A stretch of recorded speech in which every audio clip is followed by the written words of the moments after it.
Sinesipho, my brother, how are you? Very good, thank you. Nice to see you always covering football. Yeah. No, it's good to have you here, man. You are a very busy man. But before we get to other matters, we've just seen a game here, South Africa under 17 against Lesotho. We know we are very versed in those matters of youth development. What is your assessment of the game? Yeah, very good game. Exceptional exercise. Really, credit must really go to the association, SAFA. Office of the Technical Director for the excellent work to be able to give all these players the much needed international knowledge. It's important that these young players, when they go to tournaments of high consequence, it is not the first time that they are testing international football. They have a bit of experience in terms of the demands that come with international football. Very good game. We could see how we dominated possession, even though I felt in the first half we were not necessarily intentional from an offensive point, looking to break the lines, those aggressive runs into the box, lots of possession, but not precision in terms of final third and looking to really create problems, shoot, and create real problems on the final third for the opposition. But very good second half, a little bit different, good variation in terms of how we're offensive in our play, clear intention in terms of looking to break the lines. Really, in our offensive transition, we win the ball, we immediately wanting to get to good areas to score, and also some really good qualities in terms of the team goals, combination play, really interesting. Now we could see us really showing good intention to play at international level, and so excellent exercise, and the boys can only get better and better, because football is a game of communication. So it's important that players must play together as often as possible. Yes, maybe the last few minutes, because of the changes, because all of them must get the experience, then you lose a little bit of cohesion and fluidity. But you can see the intention always from a structural point. Really amazing job done by the technical team, and also the good balance of the team in terms of the profile and in relation to the demands of international football. You could see the profile of the centre backs, the profile of the strikers, the profile of the creative players. So I really think that this is a great foundation, for our national teams moving forward. It's going to be exciting to see them as they grow as a team, and as they constantly refine the game idea and reinforce the players from an individual point and bettering the squad moving forward. So excellent exercise, and really credit must go to everybody behind this exercise. Excellent work. Sinesipho, you've been with national teams, both youth and senior. All of them. I've been with under 17, under 20, under 23, Bafana. Yeah. So you're the best person to ask the question to, in terms of where we are, because you understand the demands of international football.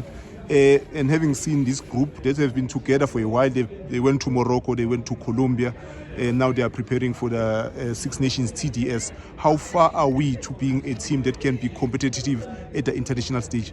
100%. It's a process to build a team. It's a process to build a squad. But you can already see the intention. What is important is that there's clarity within the vision. And that for me is the important foundation, is the important starting point.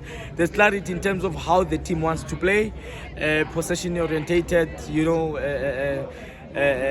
maybe an element that could get better is the aggression on the counter press. As soon as we lose the ball, at times the distance is a little bit too far apart. You need to be a little bit closer, because if you look in terms of the international trends, you'll see that the teams that are successful at that level are teams that are a little bit close together.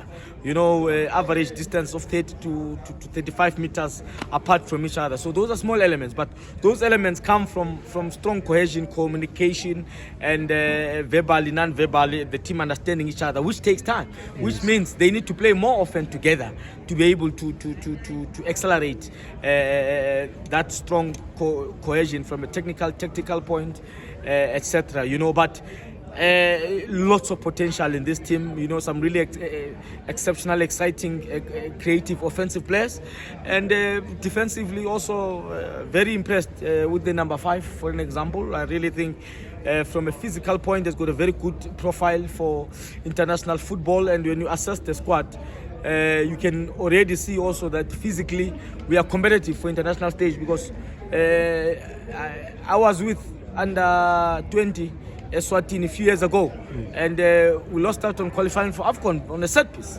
And being at the World Cup with Banyana, our first game against Sweden, we lost out on a set piece. So what does that tell you? And you know at AFCON with Bafana how many games we decided on set pieces. So that tells you already the trend in terms of international football. So again, the importance and the emphasis of the right profile of players to be able to deal with these sort of situations is really, really key. So the potential is there, but what is key moving forward is them playing more often together. You know, the more they play together, the better they become, and the better they become is the more competitive they can be in terms of tournaments of high consequence going into the qualifiers, so that we can ensure that all our national teams are able to go to these competitions, and that for me is very important. You've just given us a masterclass here, but there's another masterclass coming. There's a very interesting venture that you've started, my brother. Please introduce it to us and take us through the objectives and what you want to see going forward. Okay, thank you for that question. Interesting one. First of all, I think the main objective with the masterclass, it comes from the fact that if you look, everywhere I go, the first question I get, Sinesipho, where can I start to be an analyst? I'll share my personal story. I've personally had to travel to Europe, and it's not easy. It's very expensive. It's difficult to be able to attain the qualification I have in scouting and analysis. So what does it mean to somebody who does not, maybe might not be able to have the privilege as me? A big part of my vision that comes from the demand on the ground, wherever I go or on the socials, whatever, the question always comes. And we thought that we can use this upcoming symposium to close that gap, to try and give people the knowledge in terms of the specialist field, because now the technical director has done an amazing job to get us back into to do CAF courses for coaches. We're back on the convention, but who's educating the specialists? And when I'm talking about the specialists, I'm talking about the key component that support the coaching process: performance analysis and technical scouting.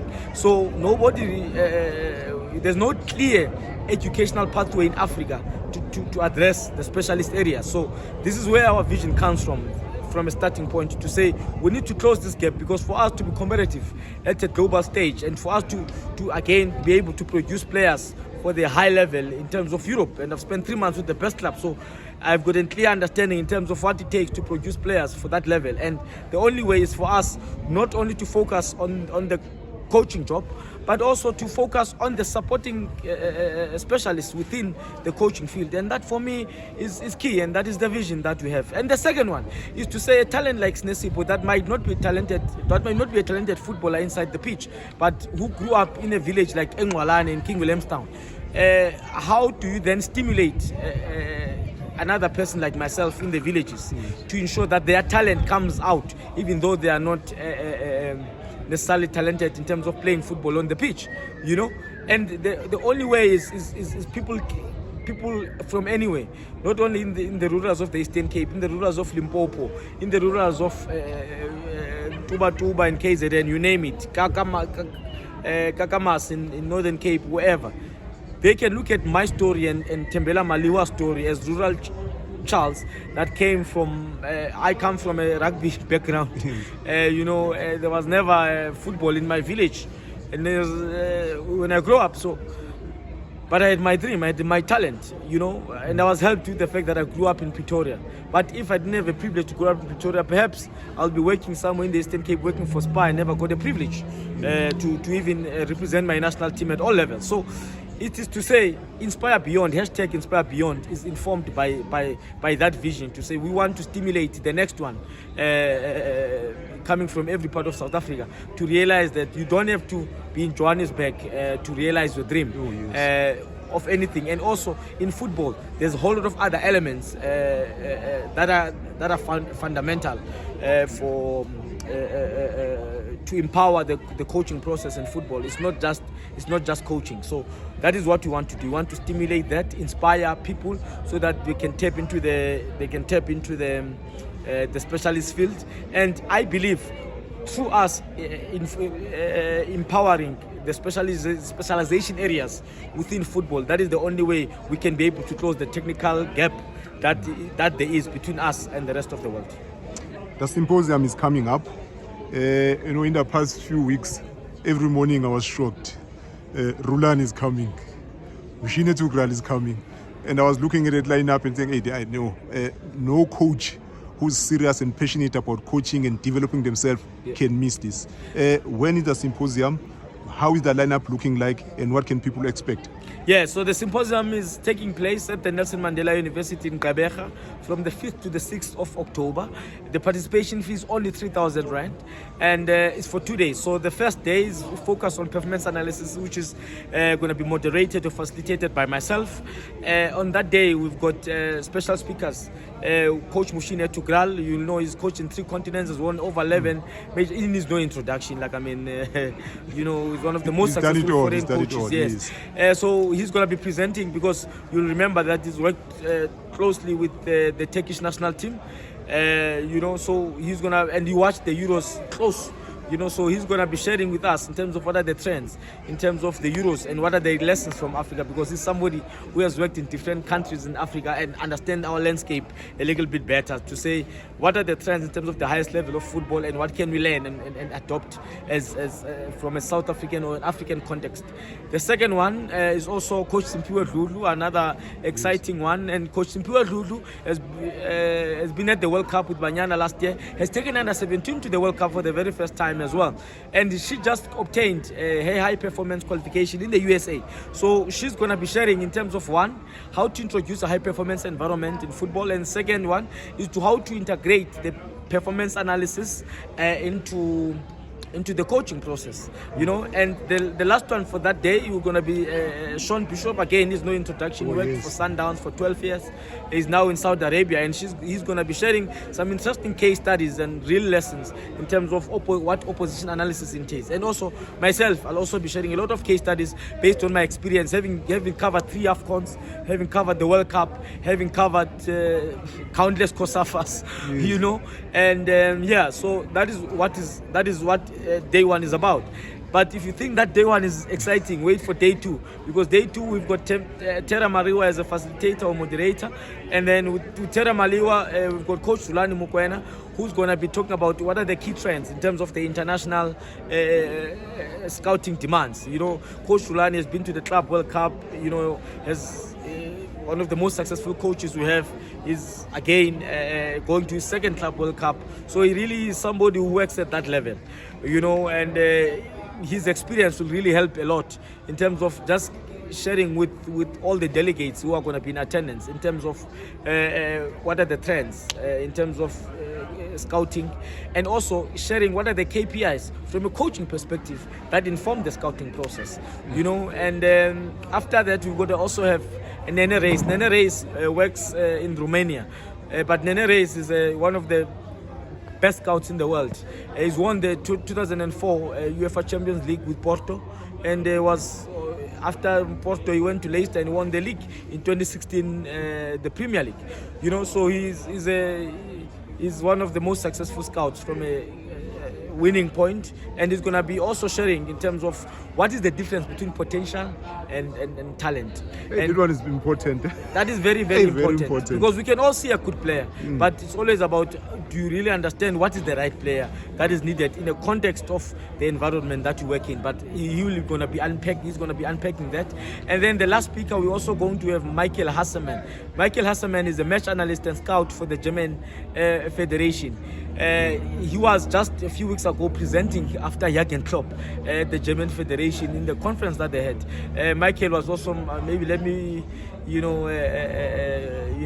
I take pride in this. He was my classmate also during my UEFA Elite scouting program last year in Europe. So he's also going to be sharing in terms of the importance of the integration strategies that are required at international football to integrate youth players into senior football. It's a big talking point in South Africa, but there's no better person than to hear from somebody who works at the highest level from the German Federation, who's going to be breaking it down. So that is basically the outlook of the symposium. It's a first of its kind for South Africa, and we are hoping that we're going to have many.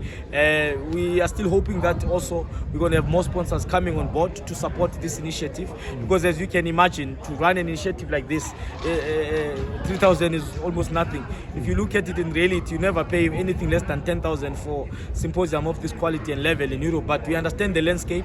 We don't want to shut anybody out. We want to spread the knowledge, and the vision is to go around the country and go around Africa, trying to ensure that we spread the word about the importance of specialization in football. You know, when you speak like this, I understand that day one alone is not even worth the asking price. It's actually a bonus. Asking price is actually a bonus from the value that one can get out of this symposium. My brother, thank you very much for your time. We wish you very well in your new endeavor, and hopefully you'll get the support that is needed to help African football, not just South African football, African football as a whole. Thank you very much. We cannot grow alone, so we need everybody to move along with us as we embark on a journey to try and improve football in Africa. Thank you.